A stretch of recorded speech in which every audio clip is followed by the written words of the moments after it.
KBS 뉴스 경남 마지막 이야기 보호 종료 아동 우리를 위한 우리의 외침이라는 뉴스를 어제 보게 되었습니다. 이 부분에 대해서 한번 얘기해 보겠습니다. KBS 뉴스 경남 마지막 이야기 보호 종료 아동 우리를 위한 우리의 외침. 이 영상에는 국회의원 남인순 의원님과 고아 건의연대 조윤환 대표가 나와서 둘이 고아에 대한 얘기를 하고 있습니다. 보호 종료 아동의 법안 현 주소, 그리고 허술한 전수조사 개선, 절실한 정서 지원 사업, 지금 우리가 해야 될 것에 대해서 서로 얘기하고 있습니다.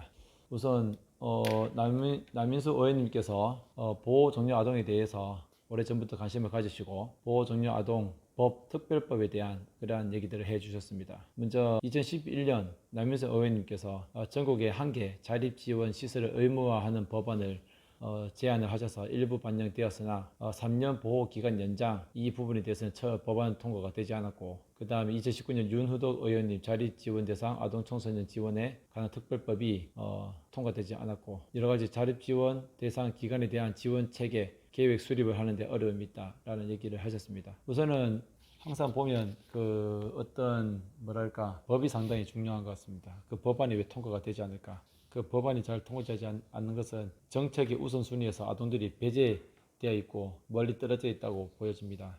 아동 중심으로 법이 만들어져야 되는데 하루빨리 2019년 윤호도 의원님이 말씀하신 아동 지원 대상, 아동 청소년 지원에 관한 특별법이 다시 한번 통과되기를 소망해 봅니다. 그리고 허술한 전수조사를 잘해야 되는데 전수조사란 건 뭔가요? 그 아이들이 퇴소를 하고 잘 살고 있는지, 무엇을 하는지, 어떻게 살아가고 있는지, 이거 5년마다 한 번씩 하게 되는데 5년마다 한 번씩 조사를 해서 그 사각지대에 있는 아이들을 어떻게 하면 더 보살필 수 있을까?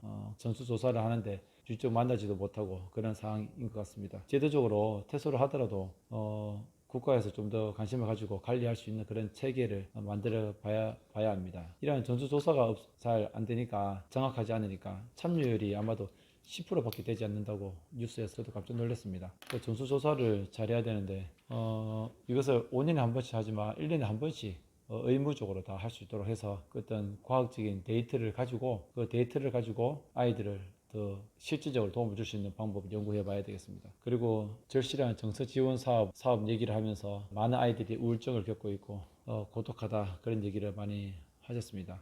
사실 그 정서라는 부분이 제일 가장 이제 중요한 것입니다. 사람이 살면서 먹고 사는 것도 참 중요하지만 그 마음속에 어떠한 생각을 하고 있는지, 주변인들과 어떠한 관계를 맺고 있는지, 그러한 정서가 정말 중요한데, 남인순 의원님께서 그런 말을 하셨습니다. 정책의 우선순위, 여성들 목소리를 내고 어른들은 어른들의 목소리를 내는데 아동은 목소리를 내지 못한다. 참 그 말이 맞는 것 같습니다. 그래서 저도 고아들의 목소리를 내는 것이고 고아거린연대 조윤환 대표도 그런 목소리를 내는 것이죠. 그렇다면 지금 우리가 해야 될 일이 무엇인가 라고 봤을 때에는 유엔 아동 권리 협약 제20조의 아동들은 특별한 보호가 필요하다라는 근거를 바탕으로 그 부모가 없는 아이들을 특별하게 관리할 수 있도록 우리 사회가 부모이다라는 것을 잘 기억하고 우리 아이들에게 따뜻한 시선, 마음을 느끼게 해주는 것. 전반적으로 이 뉴스에서 제도적인 거, 법적인 거, 그 다음에 전수조사, 그 다음에 정서 지원, 그리고 우리가 앞으로 해야 할 것들이 무엇인가에 대해서 큰 그림으로 일단 우리 보육원의 현실, 고아들의 현실에, 보호 종료 아동에 대한 현실에 대해서 큰 그림으로 이렇게 보여준 것 같습니다.